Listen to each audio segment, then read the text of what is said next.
Kesatuan rakyat, kesatuan jiwa, kerajaan perpaduan. Teruskan bersama di dalam channel ini untuk perkembangan-perkembangan isu semasa, isu politik, dan isu-isu hangat di Malaysia pada hari ini. Jangan lupa teruskan bersama di dalam channel ini. Tekan butang like, share, dan subscribe channel ini untuk perkembangan terkini politik di Malaysia.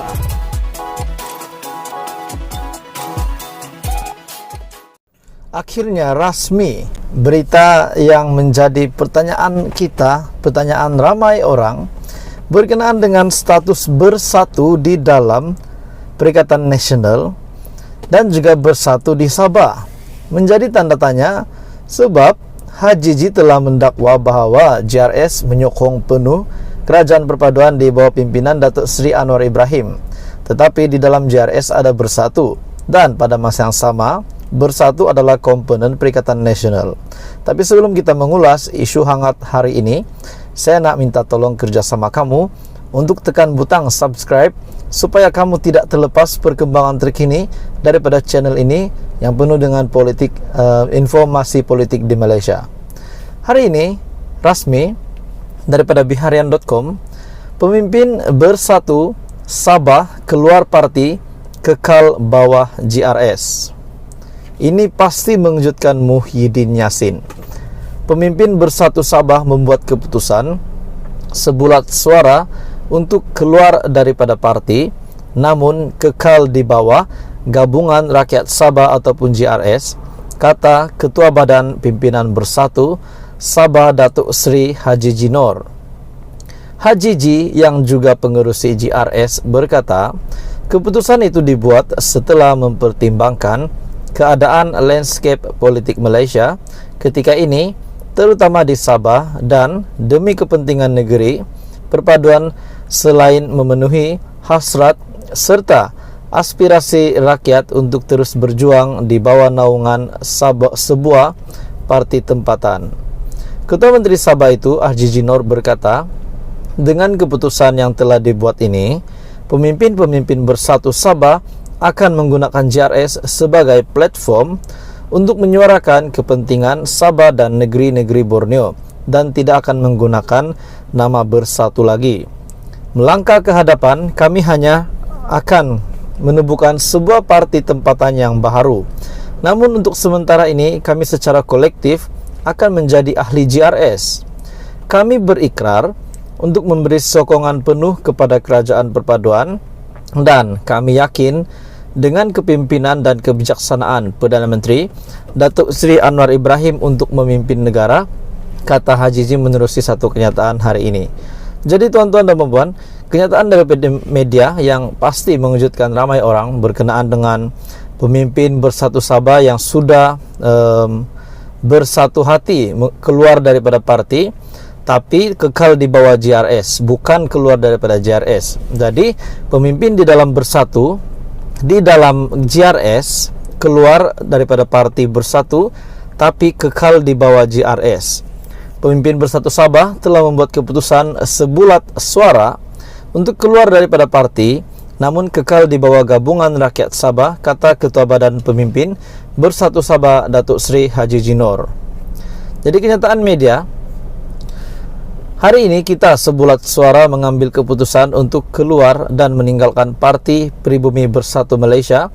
Kami membuat keputusan ini setelah mempertimbangkan keadaan landscape politik Malaysia ketika ini, terutama di Sabah. Kerajaan negeri yang ditunjangi oleh Gabungan Rakyat Sabah, Barisan Nasional ataupun GRSBN, juga telah mengambil kira nasihat Duli Yang Maha Mulia Seri Paduka Baginda Yang di-Pertuan Agong bahawa pertimbangan terbaik untuk pembentukan kerajaan perpaduan persekutuan yang diterajui Datuk Seri Anwar Ibrahim, satu daripadanya adalah untuk kestabilan politik dan pemulihan ekonomi.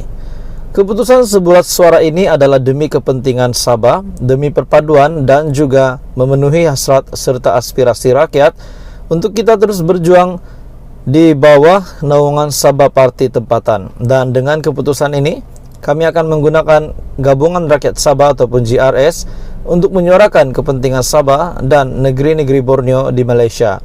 Kami yakin keputusan ini adalah terbaik untuk perpaduan dan kestabilan politik di Sabah. Jadi akhirnya rasmi bahawa pemimpin bersatu sudah sebulat suara keluar daripada parti dan kekal di bawah JRS.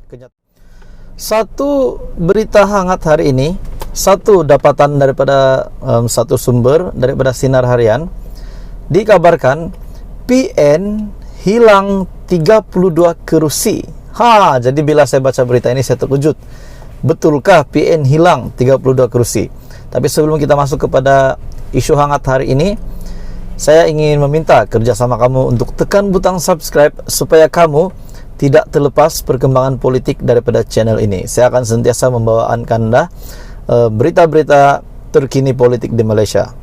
Hari ini saya terkejut dengan satu berita ini. PN hilang 32 kerusi.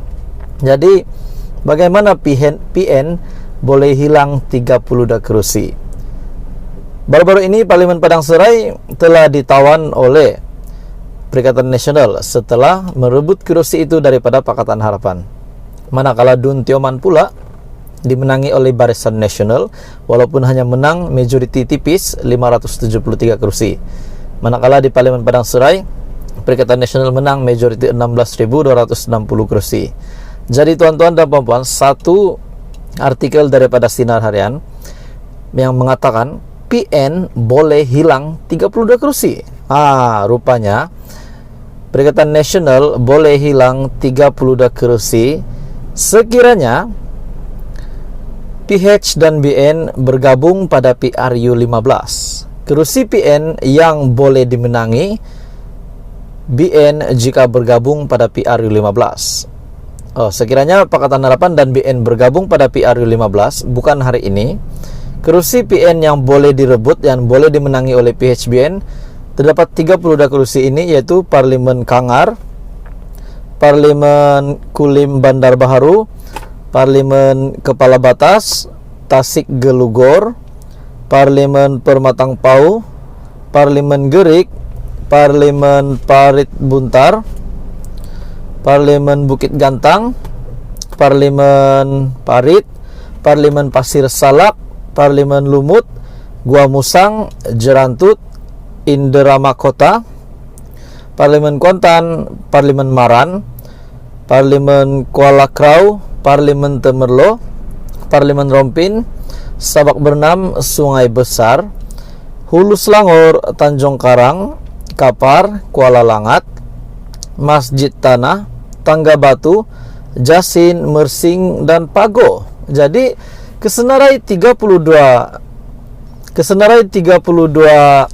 parlimen ini yang dikaji oleh Sinar Harian, dapatan mereka bahwa sekiranya Pakatan Harapan dan Barisan Nasional bergabung pada PRU 15, sudah pasti 32 kursi ini menjadi milik Pakatan Harapan dan BN.